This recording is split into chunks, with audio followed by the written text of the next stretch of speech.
En Radio Intereconomía, Pulso Geopolítico. Análisis sobre los nuevos desafíos mundiales. Presenta Rafa Jiménez.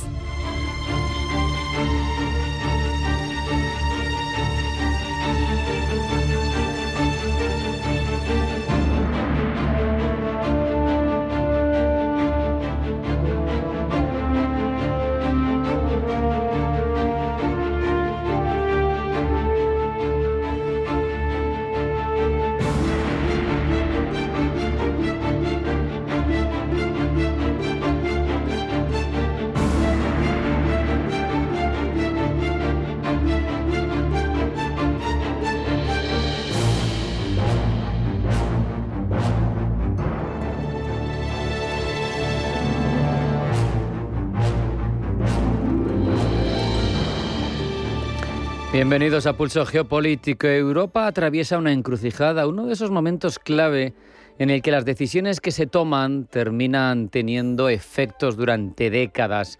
El debate hoy no es sobre si hay que tener más unión o no, sino la manera en la que conseguir esa unión, cómo conseguir más relevancia geopolítica sin romper el proyecto europeo. Y es que hay iniciativas que tiran cada una en una dirección.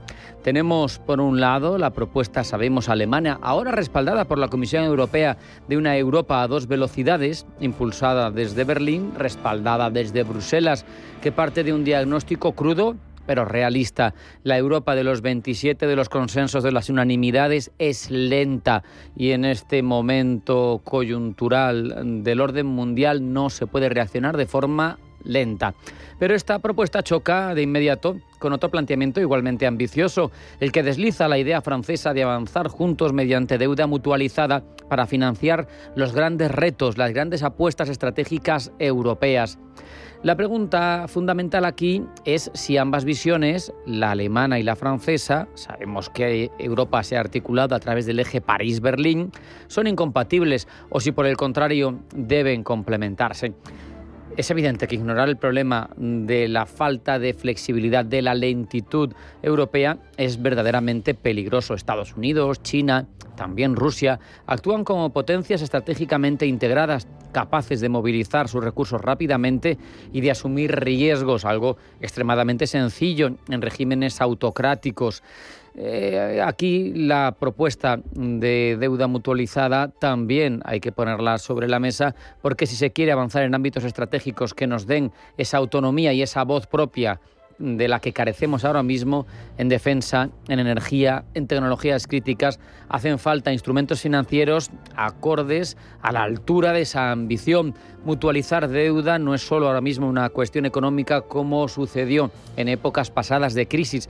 Es una decisión política de calado sobre el tipo de solidaridad que se quiere construir, el tipo de unión que se quiere para Europa.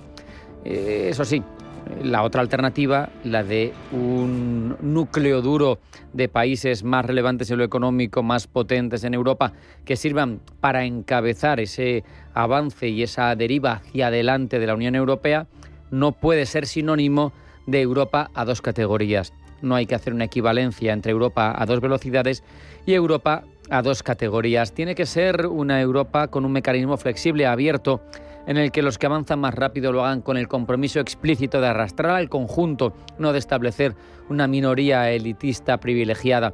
El dilema se vuelve especialmente delicado, esa fractura potencial, cuando se aborda la cuestión de la defensa, que esa es otra de las cuestiones más graves a las que se enfrenta Europa. La guerra en Ucrania ha desplazado totalmente ya, lo sabemos, la ilusión de una paz estructural garantizada.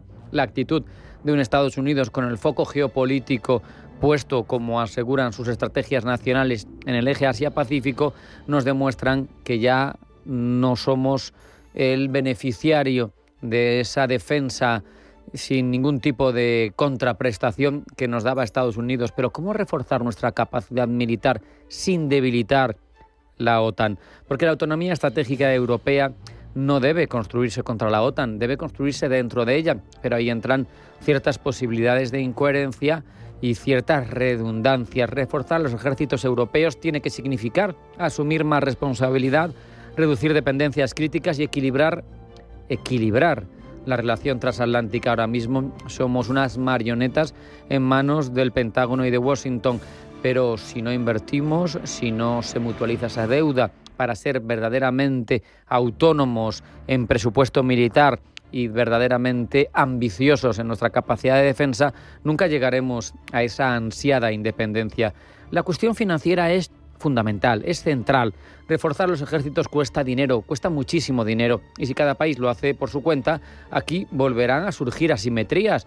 No es lo mismo la capacidad que pueda tener los 4 billones de una Alemania ahorradora que el 1,7 de una España que está en déficit estructural, o que los países pequeños puedan manejar, ¿no? Es evidente que la capacidad de tiro no es la misma. Y esa deuda mutualizada, aplicada a proyectos concretos, estratégicos, puede ser una herramienta verdaderamente útil para evitar que la defensa europea se convierta en un factor de división.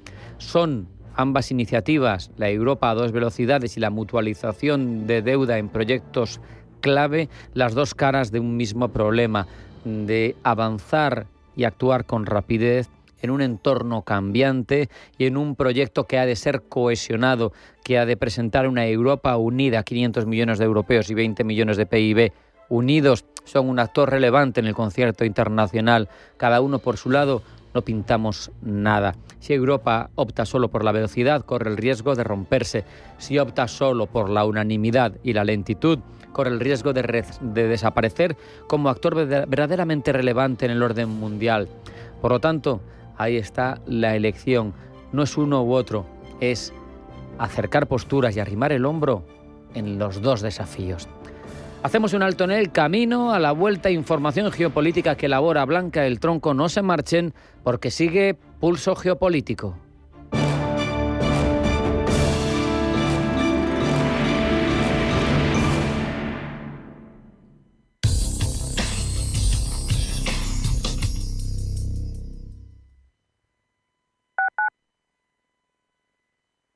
El cambio es constante y en el sector financiero y asegurador, la experiencia marca la diferencia. Con cerca de 1.000 profesionales, presencia en 7 países y una trayectoria de más de 2 décadas, Carácter es el referente en consultoría estratégica y digitalización. En Carácter lideramos la transformación con soluciones avanzadas en operaciones, gestión de riesgos y talento clave. ¿Estás listo para dar el siguiente paso? Carácter, Beyond Your Challenge. Cierre de mercados es como el punto en la I. Un programa que deja las cosas en su sitio. Hola, te habla Javier García Viviani. A las 3 de la tarde comenzamos a Cierre de Mercados en Radio Intereconomía. La mejor manera de estar informado de toda la actualidad económica. Di que nos escuchas. ¿Por qué ayudan los que ayudan? Trabajadores sociales, educadores, voluntarios, investigadores. A pesar de las dificultades, dedican su día a día a ayudar a los demás porque creen en la utopía de una sociedad más justa para todos. Porque lo imposible solo es un poco más difícil que las cosas difíciles. Fundación La Caixa. Creer para transformar. En Radio Intereconomía te acompañamos donde tú quieras. Sintonízanos en directo a través de la radio, nuestra web, aplicación móvil o canal de YouTube. Si lo prefieres, también puedes encontrarnos en diferido a través de iVoox, Apple Podcast, Spotify y todas las plataformas de podcast. La mejor información económica en cualquier momento y desde cualquier lugar. Radio Intereconomía, siempre contigo. Atención inversor, únete al Club de Inversión de Grupos Eneas. Estamos especializados en la compra, reforma y venta de inmuebles y otros activos, ofreciendo rentabilidades muy atractivas. Coinvierte con nosotros. 91 639 0347. Grupos Eneas, tu aliado en la inversión.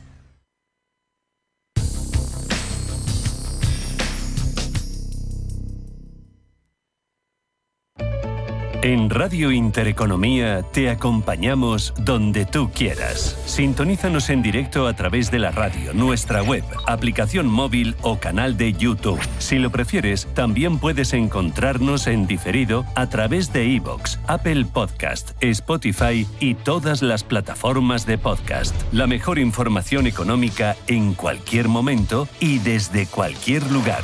Radio Intereconomía, siempre contigo.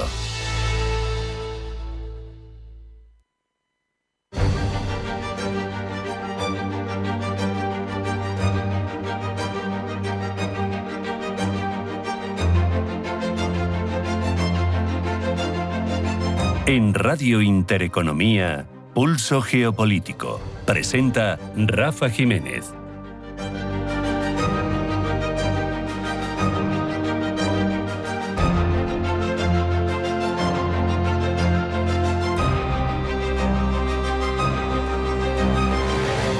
Vamos con la información geopolítica que elabora Blanca del Tronco. Blanca, bienvenida, buenas tardes. Buenas tardes. Los papeles de Epstein siguen agitando la política en el Reino Unido. Ayer el primer ministro Keir Starmer se niega a dimitir por las negligencias cometidas en el caso, mientras que el rey Carlos III se ha mostrado dispuesto a colaborar con la policía británica en las investigaciones sobre los vínculos de su hermano Andrés con el millonario pederasta estadounidense. En Estados Unidos, entre tanto, varios congresistas no han descartado tomar medidas para hacer públicas las identidades de 6 hombres cuyos nombres han sido eliminados de los documentos de Epstein. El Departamento de Justicia no corrige esas deficiencias. La Eurocámara debate la regularización de migrantes de Sánchez. El Parlamento Europeo debate la regularización de 500.000 de personas migrantes impulsada por el gobierno de Sánchez por sus efectos sobre la zona Schengen de libre circulación. La Eurocámara votará además la creación de una lista de países seguros para solicitantes de asilo, así como nuevas normas sobre cuándo un país fuera de la Unión Europea puede considerarse de esta forma. Desde las organizaciones humanitarias consideran que esa calificación atenta contra el derecho de asilo y puede provocar discriminación. China avisa a Takaichi de que debe retractarse de sus comentarios sobre Taiwán. Las tensiones entre los dos países han persistido desde que Sanae Takaichi dijo en noviembre de 2025 que un posible ataque a Taiwán por parte de China constituiría una situación que amenazara la supervivencia de Japón. Takaichi afirmó ayer que su gobierno sigue abierto al diálogo con Pekín, destacando la importancia de la comunicación bilateral. Desde China dicen no poder aceptar el diálogo con un país que está ocupado en la confrontación. Ucrania informa de 125 ataques con drones rusos. 110 de esos drones, dicen desde Ucrania, han sido repelidos. Desde la Fuerza Aérea Ucraniana destacan que el ataque ha incluido 80 drones Shahed, así como drones Gerber y otros tipos de vehículos aéreos no tripulados. El Parlamento venezolano avanza en la consulta sobre la ley de amnistía. Proyecto de ley impulsado por la presidenta encargada Delcy Rodríguez, mientras varias ONGs cuestionan su coherencia y el país permanece atento a eventuales excarcelaciones, así como a la reciente detención del dirigente Juan Pablo Guanipa. Se publica el índice de percepción de la corrupción. Índice según el cual la corrupción empeora en todo el mundo y afecta incluso a democracias consolidadas de Europa y Norteamérica, que registran un empeoramiento en un contexto de debilitamiento del liderazgo.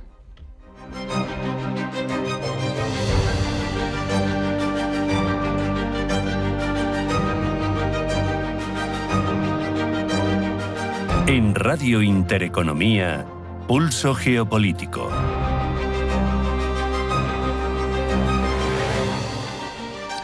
Profundizamos ya en todas estas informaciones, Blanca. El caso Epstein está salpicando de plano al gobierno del laborista Keir Starmer, y no porque el premier británico esté relacionado directamente con el pederasta estadounidense, sino porque nombró como embajador en Estados Unidos a Peter Mandelson, una figura política con conexiones conocidas con Epstein. Esta decisión de Starmer ha precipitado la dimisión de varios de sus colaboradores y ha abierto una guerra civil dentro del laborismo. Paloma Arnaldos. El caso Epstein está sacudiendo los estamentos más altos de la política y las instituciones británicas. El rey Carlos III ya ha anunciado que apoyará una potencial investigación de la policía británica y ha mostrado su profunda preocupación por las acusaciones contra su hermano, entre ellas que entregó a Epstein secretos de Estado relativos a sus viajes a China.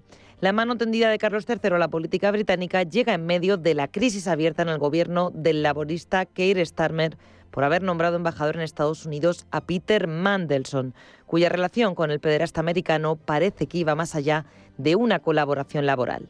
Esta decisión ha elevado las críticas contra el primer ministro dentro de su partido e incluso ha generado la petición de dimisiones, como la que hizo la líder laborista en Escocia, Anna Sarwar. En Reino Unido, recordemos, los primeros ministros tienen un poder limitado sobre sus formaciones políticas e incluso sobre sus propios gabinetes. Podría decirse que ayer Starmer salvó 2 bolas de partido. Primero logró el respaldo de su gabinete y posteriormente lo hizo de su grupo parlamentario, y tras ello Starmer se negó a dimitir. Starmer, que llegó a Downing Street con la promesa de devolver la ética y la serenidad a la política británica tras los escándalos de Boris Johnson, trata de contener la hemorragia, aunque a ojos de la opinión pública lo tiene complicado.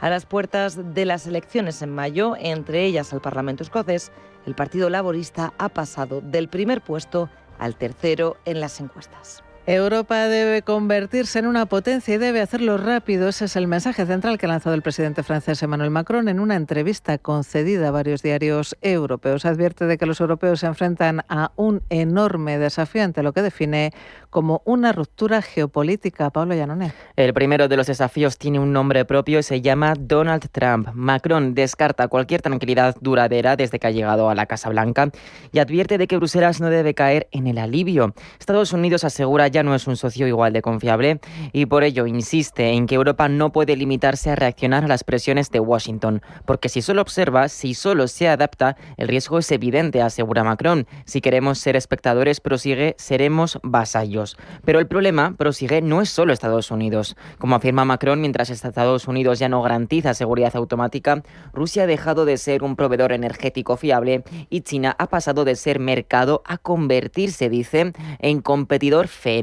Macron define esta situación como una profunda ruptura geopolítica y ante ella insiste en que Europa debe acelerar, debe aumentar su autonomía y para ello Macron dibuja la siguiente hoja de ruta. Primero, reforzar el mercado interior. Con ello se refiere a unificar normas, profundizar la integración y crear un verdadero mercado de 450 millones de personas.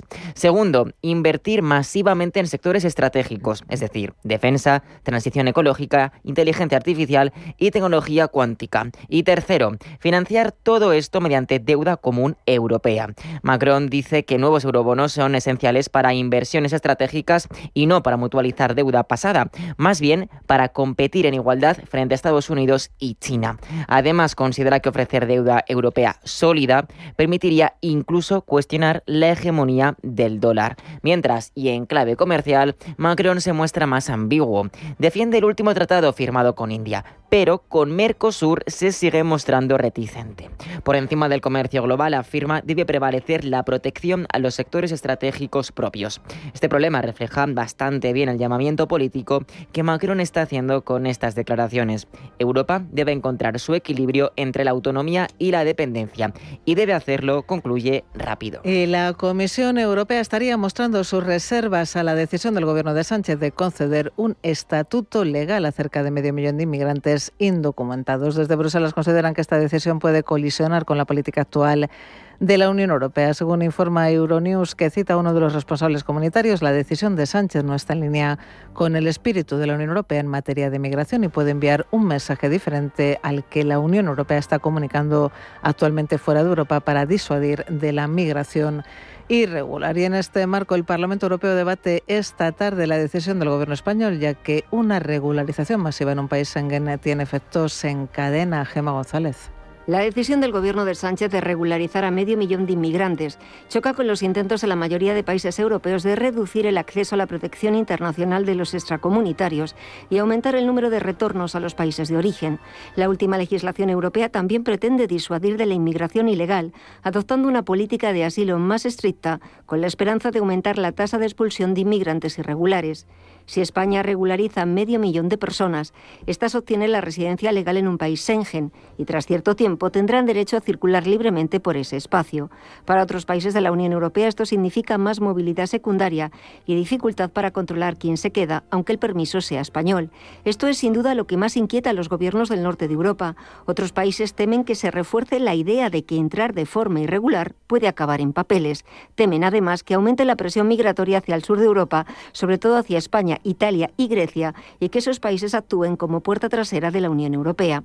La regularización masiva de inmigrantes anunciada por Sánchez confronta además con el nuevo pacto migratorio de la Unión Europea, que va justo en la dirección contraria: más control en fronteras exteriores, procedimientos rápidos de devolución y la responsabilidad compartida entre Estados. Eso sí, la regularización masiva tiene un impacto económico positivo. Si integra a personas que ya trabajan, se reduce la economía sumergida y aumentan las cotizaciones y el consumo. Esto beneficia indirectamente directamente al conjunto de la Unión Europea y da una mayor estabilidad económica a España. La pregunta ahora es, ¿qué pasa si Bruselas o Estrasburgo se oponen a esta regularización de Sánchez?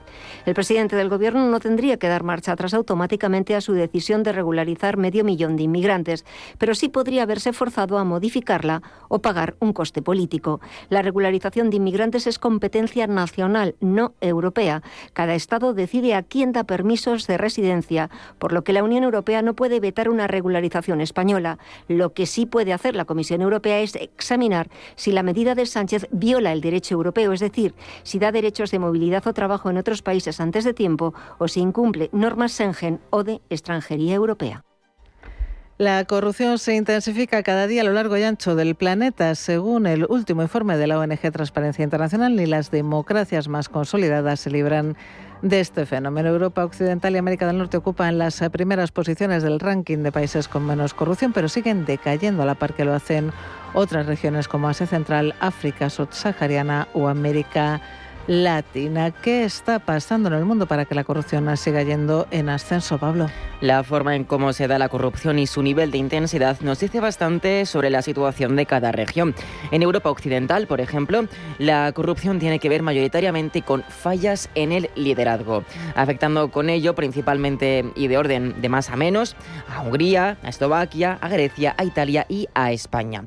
En diciembre de 2025, la Unión Europea adoptó su primera directiva anticorrupción destinada a armonizar las leyes penales de todos los Estados miembros, pero, según señala el informe, se ha limitado bastante su alcance. Mientras, en Estados Unidos, la corrupción sigue aumentando, y eso que, como dice el informe, aún no se han calculado los impactos de este último año, incluyendo el debilitamiento de la independencia judicial. El país norteamericano ocupa actualmente la posición número 29 de 182 de países con corrupción, pero el informe sugiere que es probable que veamos un mayor descenso en los próximos años.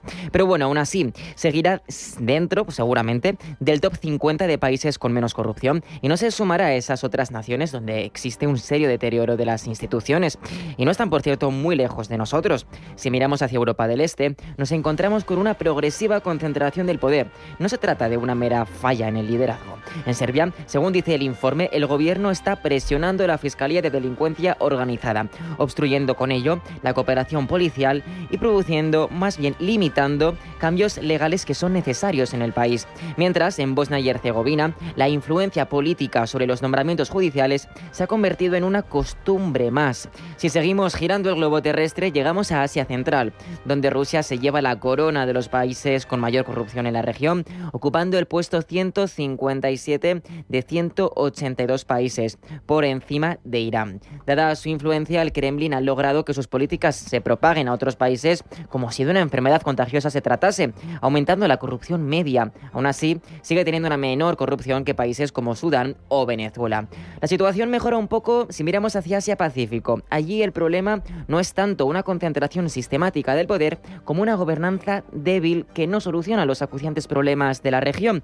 La población está indignada ante la escasez de fondos públicos para combatir el cambio climático y han proliferado diversas protestas contra sus respectivos gobiernos. En Indonesia fueron un fracaso y murieron decenas de personas en balde. En Nepal, no obstante, se logró derrocar al gobierno, iniciando así el famoso movimiento Generación Z, cuya principal lucha es precisamente la corrupción de los gobiernos. Este movimiento de masas trascendió Asia y llegó a Perú, provocando un cambio de gobierno ante el hastío por la corrupción. Allí, en Latinoamérica, la gobernanza débil provoca que el crimen organizado se infiltre en la política en países como Colombia, México y Brasil. Actualmente, Costa Rica y Uruguay son las democracias más fuertes de la región, pero aún así sufren la violencia alimentada por la corrupción y el crimen organizado. Mientras Haití y Nicaragua continúan luchando contra la corrupción arraigada y las redes criminales. La conclusión del informe es clara. La corrupción va en aumento, lo cual es especialmente problemático en tiempos de crisis climática, inestabilidad y polarización. Por ello, desde Transparencia Internacional, la ONG que ha elaborado el informe, instan a que los gobiernos y líderes actúen con integridad y a que cumplan con sus responsabilidades para brindar un futuro mejor a sus ciudadanos.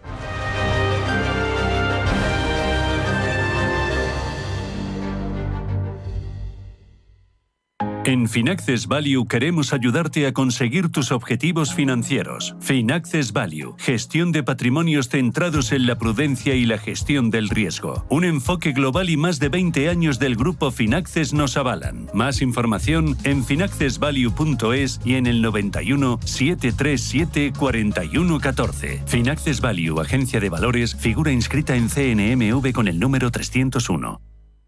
Dormir bien lo cambia todo. El descanso, el ánimo, la forma en la que afrontas el día. M5 de Sol Naturaleza es un complemento natural a base de plantas, triptófano y melatonina, pensado para ayudarte a mejorar la calidad del sueño y la estabilidad emocional. Una sola cápsula al día para respetar tu ritmo natural. Sol Naturaleza. Personas cuidando personas. Más información en solnaturaleza.es o llamando al 91 31 31 409. El dinero no descansa, las divisas tampoco. Mercado de divisas, las claves del mercado financiero más grande del mundo, presentado por Bárbara Hermida, los miércoles a las 10 de la noche en Radio Intereconomía.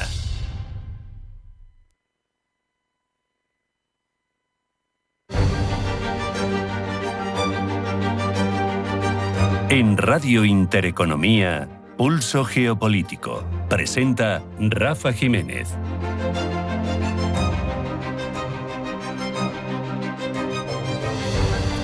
Con la mirada puesta en África, analizamos la preponderancia de potencias regionales en ella. Abordamos hoy una pieza clave del África Austral, Sudáfrica, de la que nos preguntamos si su liderazgo es tan claro como lo fue en otras épocas, entre su pertenencia a los BRICS, una política exterior marcada en cierto punto por la ambigüedad y los desafíos internos que condicionan su proyección.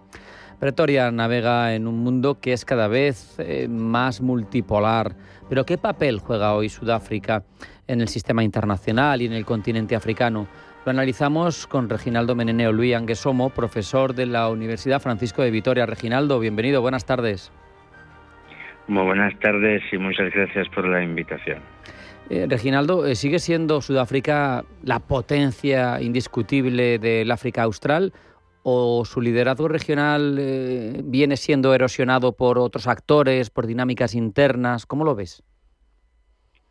Es más bien lo segundo, es un liderazgo cada vez más discutido y contestado, no solamente por los otros miembros de los llamados Big Five, los leones africanos, donde entra Nigeria, donde entra Etiopía, donde entra Egipto, donde entra Argelia, sino también por los actores que vienen del otro lado. Me refiero a Arabia Saudita, a Qatar, Emiratos Árabes Unidos, y aquí también tendríamos que meterle China.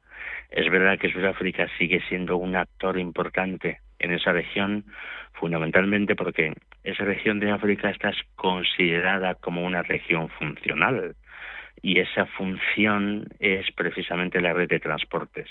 Y el nodo fundamental de esta red de transportes en esa región de África del Sur está en Pretoria, con lo cual sigue teniendo desde el punto de vista de la economía una importancia que hay que resaltar, y también sus capacidades militares están por encima de las de los otros actores que hay, actores regionales, no en términos de poder, Zimbabue, Botsuana, Zambia y todos esos.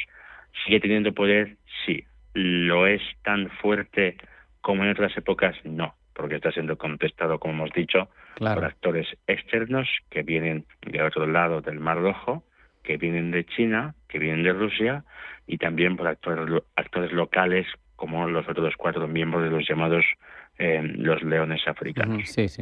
Reginaldo, ¿hasta qué punto su pertenencia, su protagonismo en los BRICS, con esa S de los BRICS, refuerza su peso internacional? Porque ¿qué busca Sudáfrica dentro de los BRICS? ¿Busca influencia global? ¿Busca respaldo político? ¿Oportunidades económicas o incluso autonomía estratégica? ¿Qué buscan los BRICS Sudáfrica? Busca un poquito algo de cada uno de los elementos que has mencionado. Busca una salida estratégica, una autonomía estratégica.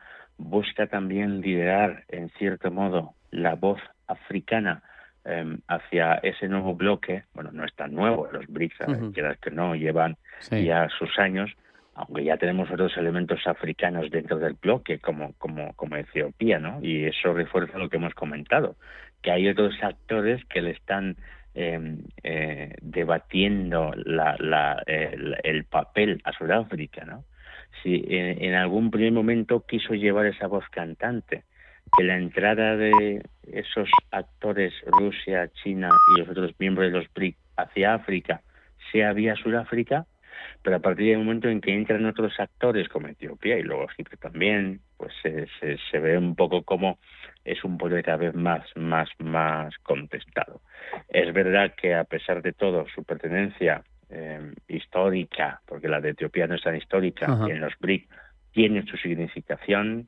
Me imagino que cuando China y Rusia y otros actores quieran ganar influencia en varias partes de África, la puerta de entrada va a seguir siendo Sudáfrica en principio, al menos por lo que vemos por ahora, y no tanto Etiopía, aunque Etiopía esté alcanzando unos niveles de crecimiento muy interesantes. A día de hoy es la economía que más crece en África, es el gran mercado del continente, pero Sudáfrica seguirá siendo esta puerta, sobre todo por su situación geográfica, porque claro, al ser un actor sobre el que pivota toda la red de transportes que comunica y conecta a los países de la zona, tenemos en cuenta que la zona del sur de África tiene 6 países sin salida al mar, los landlocked countries: Botsuana, Zimbabue, Lesoto, etcétera. Y todos estos países están dependiendo de Sudáfrica. Y es un mercado grande también, que creo que le sigue dando este poder y le sigue permitiendo que cuando va al escenario internacional pues tenga cierta voz en esos. Y el otro tema que tiene Sudáfrica es que si bien en los BRICS gana presencia en el mundo internacional y puede ganar voz y puede liderar la voz africana, entre comillas, en ese nuevo bloque, en ese nuevo eje de poder, sin embargo, Sudáfrica está viviendo una situación límite, y es hasta qué punto su influencia puede ser sin la consideración de que al final eres el hermano dominante, el nuevo neoimperialista, pero ahora de los nuestros. Claro. Es un poco la línea delgada sobre la que pivota esa influencia sudafricana, y por eso insistimos en que es una influencia muy contestada, porque yo tengo capacidad para influir militarmente, diplomáticamente, pero al mismo tiempo resulta que mis vecinos pues son reacios a cualquier poder demasiado fuerte de los suyos, y lo van a ver como el nuevo elemento dominador, el nuevo hermano, pero ahora neoimperialista. Es un poco el equilibrio difícil que tiene el poder sudafricano, y además a la que falla un poquito y a la que la percepción que los vecinos tienen de Sudáfrica gira hacia ese lado un pelín negativo, entonces van a girar hacia los otros actores que compiten con el poder sudafricano. ¿Cómo se posiciona en este intento que estamos haciendo toda la comunidad internacional de determinar un nuevo orden multipolar? ¿Cómo se posiciona Sudáfrica? ¿Como un actor puente entre bloques, o está claramente en un eje, como digo, claramente alternativo a Occidente? O sea, Sudáfrica históricamente no puede ser un eje alternativo a Occidente.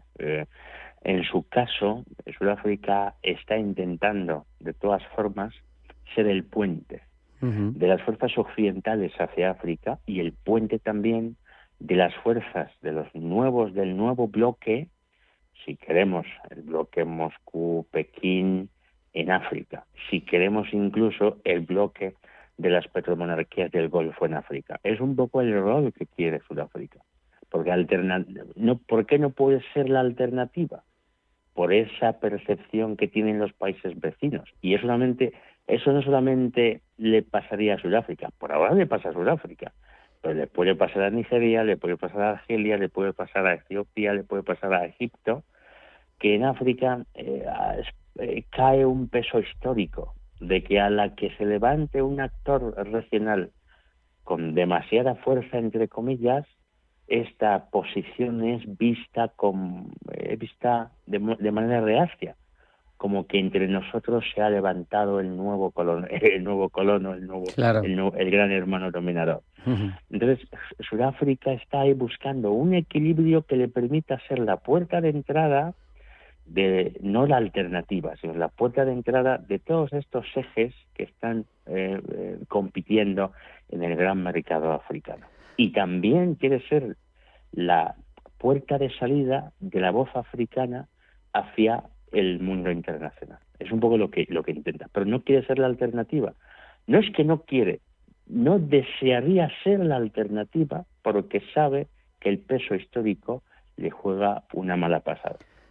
Fíjate, Reginaldo, todo esto que nos estás explicando, ese intento de no ser visto como una potencia que pueda pesar demasiado frente a otros países de la zona, es lo que ha llevado a poner fin a 30 años de presencia militar en MONUSCO, un momento que es crítico al final para la seguridad en el Congo, porque al final ese ejercicio de potencia en el África Austral y de intentar ser un poco árbitro, lo había ejercido durante muchos años, pero ahora se retira.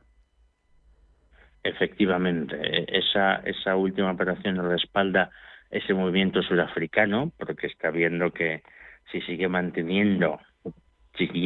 pisando tan fuerte en ese terreno militar, como has comentado, sus intervenciones en Zimbabue, en Lesoto, tantos años en la República Democrática del Congo, ha visto que si sigue por esa senda de manifestarse como el hegemón militar, pues esto es una postura contestada por otros actores, otros competidores, y esto le resta influencia, le resta capacidad de mando real en los países vecinos y en los países de la región, incluso en el seno de la propia Unión Africana. Entonces está levantando un poquito el pie del acelerador, estará buscando una especie de vulnerabilidad estratégica, cómo sigo manteniendo influencia en la región, pero como quien no quiere la cosa. Es un poco el punto, porque la fotografía de una Sudáfrica fuerte, una Sudáfrica con intervenciones militares, una Sudáfrica que pone orden en la región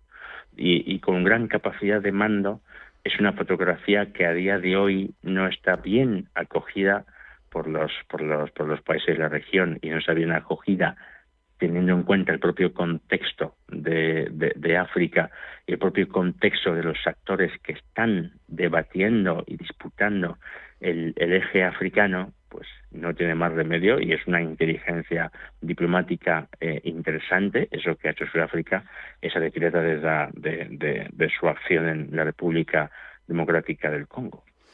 Casi apostar más por el soft power que por una predominancia más de otro tipo. Mirando al futuro, para terminar, Reginaldo, ¿qué escenarios ves tú más plausibles para Sudáfrica? ¿Consolidación como potencia regional? ¿Progresivo declive geopolítico? ¿Dónde la ves tú a medio plazo? Sudáfrica va a depender mucho de cómo gestiona sus propios problemas internos, porque es verdad que de puertas para afuera parece que Sudáfrica es un hegemón, pero de puertas para adentro parece un gigante construido de barro, porque tiene una corrupción política potente, tiene una desigualdad económica también llamativa, y luego estamos hablando del crecimiento de la población, no solamente en Sudáfrica, sino en muchos países de África, que este factor va a posibilitar que los jóvenes demanden más oportunidades y demanden un ajuste con respecto a las instituciones del Estado, con lo cual el poder de Sudáfrica o la influencia de Sudáfrica en la región va a depender en gran medida de la capacidad que tenga para ajustar los problemas internos, porque es lo que le va a dar mucha voz y le va a dar credibilidad en su papel de puertas para afuera. Si esto no se resuelve, va a ir decayendo su influencia en aras de la eclosión de otros actores como Etiopía, hemos dicho, como Nigeria, como Algeria, como Egipto, y también en aras de los otros actores que disputan el contexto africano, como las monarquías del Golfo, como China, como Rusia, incluso India o incluso Corea del Sur. Si Sudáfrica no se arma bien a nivel de instituciones, si no se arma bien a nivel de desarrollo humano, igualdad económica, va a tener muy discutido su poderío, su influencia en la región. Con lo cual, a medio o largo plazo, el rol verdadero de Sudáfrica, aunque en potencia está llamada a ser un gran eje y al seguir liderando la región, no solo la región, sino lo que es el papel de la Unión Africana en el mundo internacional, pero dependerá, insisto, de que ajuste sus propias desestructuras a nivel interno. Con ese diagnóstico nos despedimos. Reginaldo Menene Uluian, que somos profesor de la Universidad Francisco de Vitoria. Muchas gracias, un fuerte abrazo, hasta la próxima. Muchas gracias, un saludo.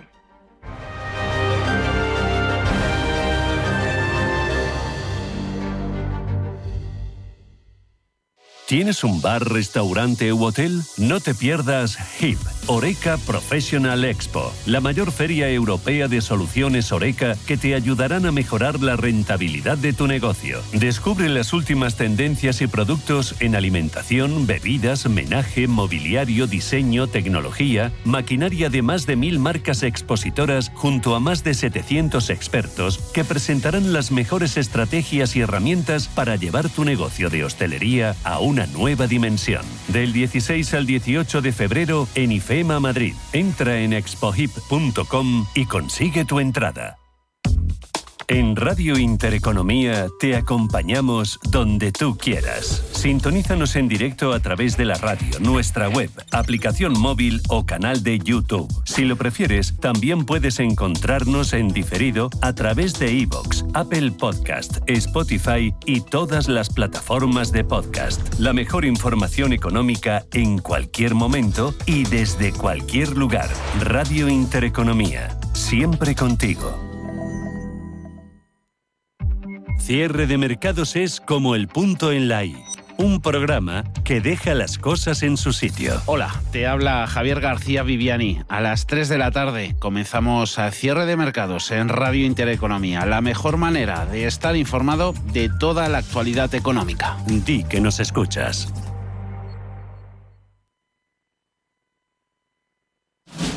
Si te gusta el séptimo arte, Vivir de Cine es tu programa. Dirigido y producido desde Hollywood por José Ignacio Cuenca y presentado por María Ayer. Toda la actualidad del cine, estrenos, festivales y críticas, sin olvidar los clásicos. Los viernes a las 12 de la noche, Vivir de Cine, en Radio Intereconomía.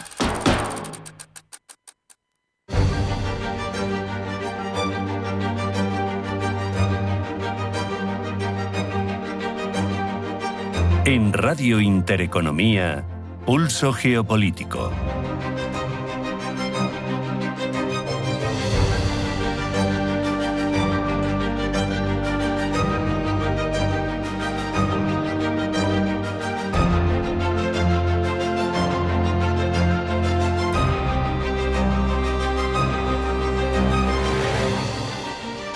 Cuando hablamos del este de Europa, Bielorrusia suele aparecer como una nota al pie, muchas veces reducida a la etiqueta de Estado satélite de Moscú.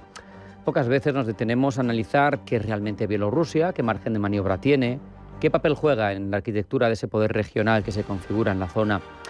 Hoy conversamos con un diplomático de amplia experiencia en Rusia y Europa del Este para mirar más allá del cliché y entender esa lógica geopolítica de Minsk. Francisco Pascual de la Parte, profesor de la Universidad Villanueva, diplomático con experiencia en Moscú, en San Petersburgo, amén de otros destinos. Un placer tenerte aquí, por fin, bienvenido, buenas tardes. El placer es mío, muchas gracias por la invitación. Como decía en la entrada, desde Occidente, Bielorrusia a veces se describe casi con desprecio, ¿no? Como un satélite, un estado marioneta. Pero ¿hasta qué punto, Francisco, esa imagen es fiel a la realidad y qué matices nos perdemos? Bueno, para comprenderlo bien, se puede comparar la actitud de Bielorrusia con la de Ucrania tras la disolución de la URSS. O sea, Bielorrusia optó por un modelo de soberanía limitada, a diferencia de Ucrania, que optó por un modelo de soberanía liberal tipo atlantista. Y la consecuencia fue que el primero no fue considerado por Rusia como una amenaza, pero el segundo sí. De todas formas, la independencia condicional que ha aceptado Bielorrusia tiene muchas limitaciones. Es cierto que le permite un cierto margen de maniobra, pero muy pequeño. Puede actuar, digamos, autónomamente siempre que no se salga de las paredes maestras fijadas en Moscú. A efectos prácticos, permíteme ser muy grosero, si Putin quiere meter tropas, Lukashenko no tiene nada que decir. Bueno, no es que Putin quiera meter tropas, es que ya están allí las tropas rusas. Por eso digo, pero que cuando lo decide no hay un permiso, sino que... No, en absoluto. El margen de diferencia de Bielorrusia en su autonomía respecto a Rusia se refleja solamente en tres campos. Primero, que puede ofrecer sus servicios como lugar de conversaciones, como ya hizo en Minsk, apareciendo como imparcial. Otra cosa es que lo fuese. El segundo campo donde puede exhibir su limitada independencia es actuando como plataforma de transmisión de mensajes del amo de Moscú a los demás socios de la antigua antigua Unión Soviética, pues instrucciones en el ámbito de la organización del Tratado de Seguridad Colectiva, por ejemplo, como ya ha ocurrido. Y el tercer punto es que el tercer sitio donde puede ejercer su autonomía relativa es vamos a decirlo así, en servir como transmisor y plataforma de los mensajes de Moscú a Occidente, pero sin que parezcan que vengan de Moscú y sin estar revestidos de esa dureza en el lenguaje que suele caracterizar las declaraciones del Kremlin, como por ejemplo la de Lavrov hoy en día. Claro. ¿Hasta qué punto existe dentro de la sociedad bielorrusa una división identitaria pro-occidental, prorrusa? Sabemos que hay distintas banderas, en principio, pues de esa pequeña aventura que tuvo en un momento después de la Primera Guerra Mundial, que tuvo un breve lapso de independencia. ¿Quedan rescoldos de aquello? Quedan rescoldos, entre otras cosas, porque es una de las repúblicas soviéticas más cercana al modelo de vida occidental. La gente viaja a los países bálticos, viaja a Polonia, tiene parientes allí, tiene amigos allí, y obviamente el influjo es mucho mayor que en el de otras repúblicas soviéticas. Ahora, el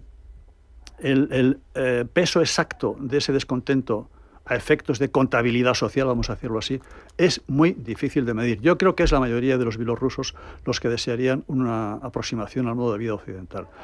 Y la prueba está en las manifestaciones que hubo multitudinarias en el 2020, que solamente pudieron ser controladas con ayuda del hermano mayor de Rusia. Con mano dura, supongo. Solamente con esa ayuda pudieron ser reprimidas, lo cual induce a pensar que dejados a su propia voluntad y sin coacciones, la mayor parte del pueblo bielorruso querría, por supuesto, un modelo de sociedad distinto. Hay que entender también, para quien no tenga muy en el radar Bielorrusia, que al final gran parte, no hablo milimétricamente, pero del Estado bielorruso estaba dentro de esa Lituania-Polonia histórica, tenía grandes minorías germanas históricamente, evidentemente eso, bueno, ha habido guerras, etcétera, eran más bien unos eslavos del oeste, ¿no? Distintos de los eslavos del este, que son los que ahora predominan políticamente, ¿no? Así es. Lo que ocurre es que después del colapso de la Unión Soviética, todo cambió. Y en ese cambio, Bielorrusia entendió algo muy importante, que fue mirar la situación desde los ojos del Kremlin, no desde los ojos occidentales como la mira Ucrania. Y desde los ojos del Kremlin, la conclusión era la siguiente: las potencias medianas o pequeñas que limitan con grandes potencias no pueden proclamar su independencia, la tienen que negociar. Tienen que ser satélites al estilo de esferas de influencia, de potencias revisionistas, ¿no? Que siempre se ha dicho, en el que no puedes sacar los pies del tiesto, desde luego. Cuestiones prácticas, concretas. Tenemos, por ejemplo, en ese entorno, el corredor Suwalki, que es ese talón de Aquiles, ¿no? Que nos, no sé si nos amedrenta, nos atenaza, o bueno, pero está ahí, ¿no?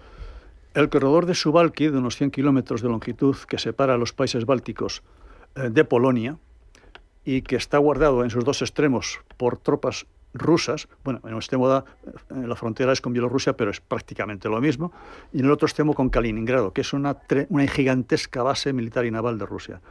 sea, cortar ese corredor de 100 kilómetros en este momento, según expertos militares, es factible por Rusia con solo una fuerza de 15.000 soldados. En este momento, los ejércitos de los países bálticos no son match, no pueden enfrentarse a una división bien equipada del ejército ruso, y las tropas de países occidentales que hay ahí no superan los 1.500 en cada país.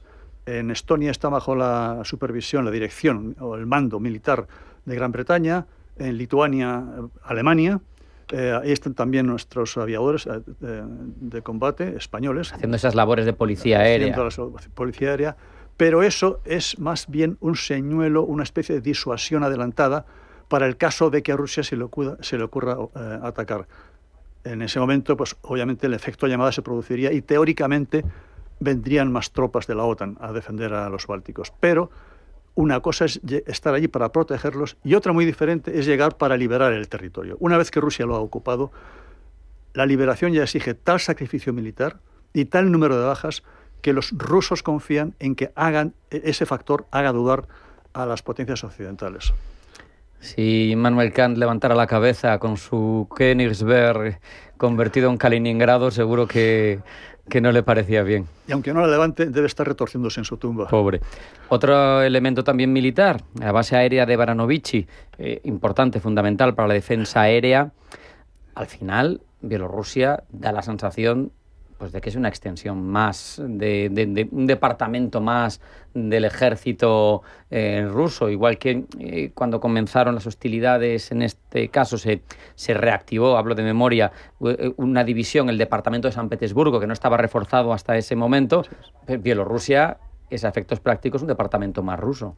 Bielorrusia es un departamento territorial o una circunscripción rusa más en lo que se refiere a integración de la cadena de mandos, en lo que se refiere a su participación en las estructuras comerciales y económicas de la Unión Europea o Asiática, o sea, en las estructuras, en las paredes maestras, es una parte de Rusia. Ahora, en lo que se refiere al empleo de la fuerza militar, hay un margen de duda, pequeño pero lo hay.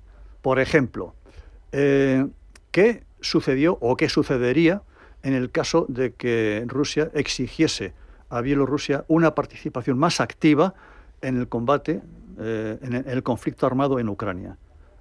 Ahí ya no sé si la orden se transmitiría automáticamente a las unidades bielorrusas como si fuesen rusas, o en el camino esa orden sufriría ciertas modificaciones porque, no nos engañemos, vamos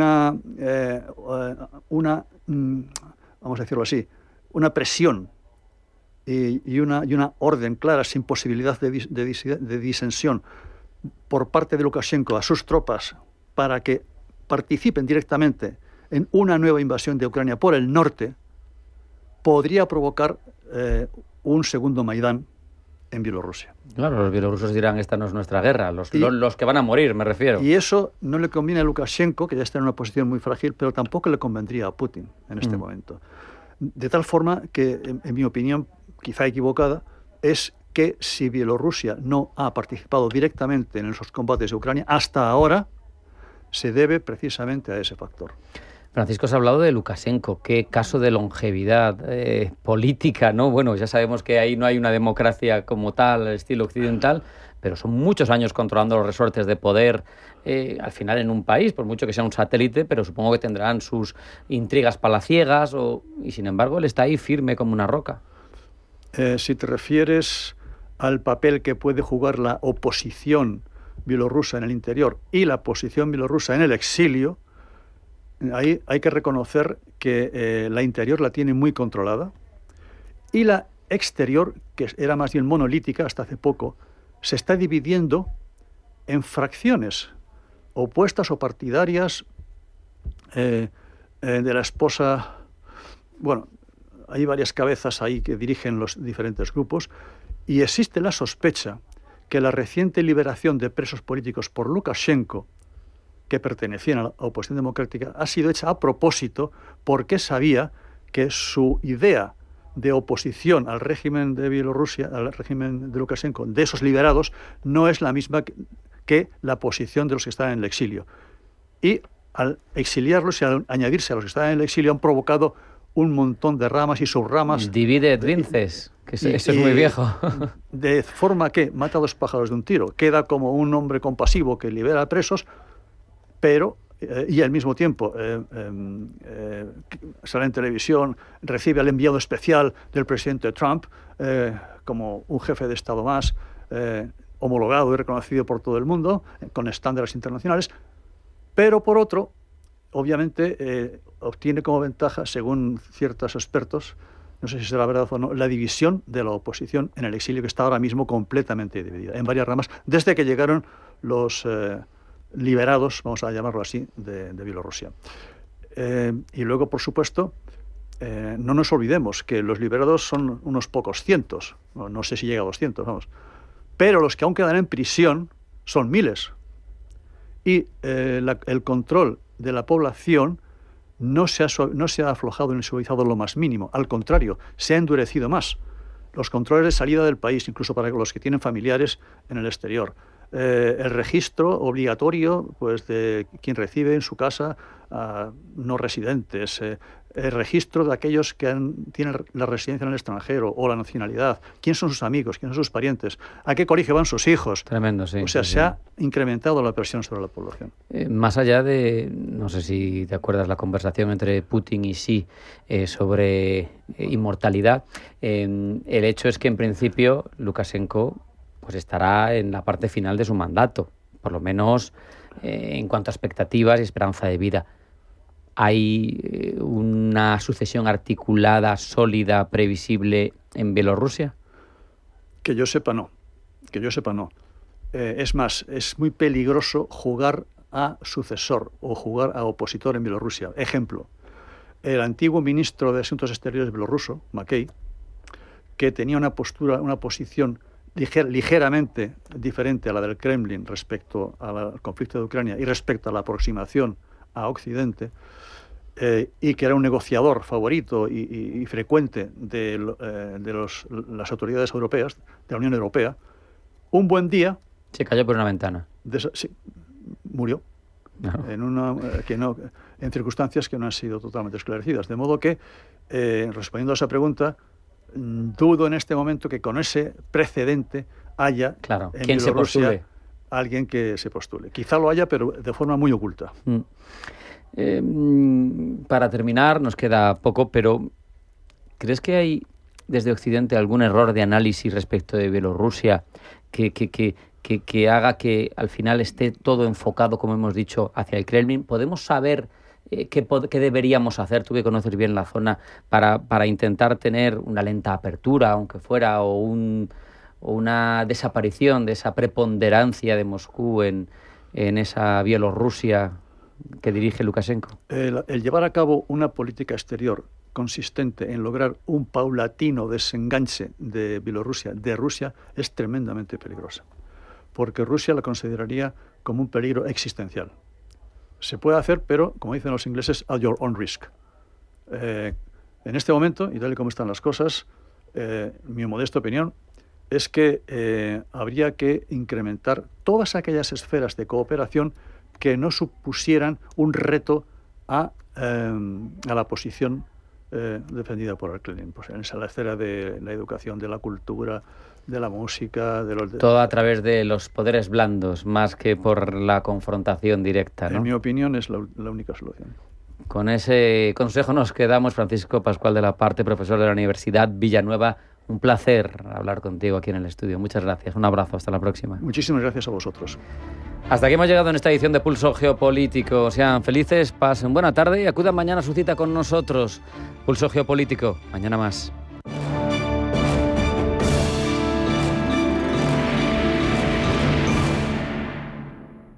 Bosque de Matasnos. El lujo no se presume, se vive entre viñedos y bosque. Enoturismo exclusivo, creado para quienes buscan lo auténtico, natural, sostenible. Haz tu reserva en bosquedematasnos.es.